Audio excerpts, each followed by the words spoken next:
இன்னைக்கு இன்வெஸ்டர்ஸ் காமனாக பண்ணுற மிஸ்டேக்ஸ் என்னன்னு பார்த்தீங்கன்னா, அவங்க ரிஸ்க் அப்டேட்டை அண்டர்ஸ்டாண்ட் பண்ணாமல் இன்வெஸ்ட் பண்ணுறது. அவங்க கோல்ஸ் என்ன, எத்தனை வருஷம் மணியை இன்வெஸ்ட் பண்ண போகிறாங்க, என்ன பர்பஸ்க்காக இன்வெஸ்ட் பண்ணுறாங்க, இதெல்லாம் அண்டர்ஸ்டாண்ட் பண்ணி ஒரு ப்ராப்பரான இன்வெஸ்ட்மெண்ட் பிளானை உருவாக்கணும். அதே சமயம் உங்கள் போர்ட்ஃபோலியோவை ரெகுலராக ரிவ்யூ பண்ணணும், லாங் டேர்ம்க்கு இன்வெஸ்ட் பண்ணணும், அதை ப்ராப்பராக ரீபேலன்சிங்கும் பண்ணணும்.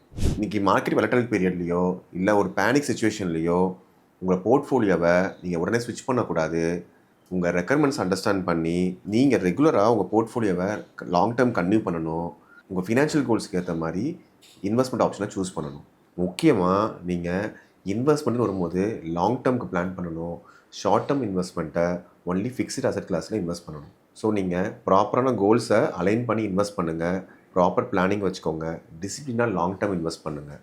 இப்படி பண்ணிங்கன்னா கண்டிப்பாக உங்கள் ஃபினான்ஷியல் கோல்ஸை நீங்கள் அச்சீவ் பண்ண முடியும். என்னோடய சேனலில் ரெகுலராக பர்சனல் ஃபினான்ஸை பேஸ் பண்ணி நிறைய வீடியோஸ் கொடுத்துட்ருக்கேன். வாட்ச் பண்ணுங்கள். உங்களுக்கு பிடிச்சிருந்தா ஃபேமிலி அண்ட் ஃப்ரெண்ட்ஸ்க்கும் ஷேர் பண்ணுங்கள்.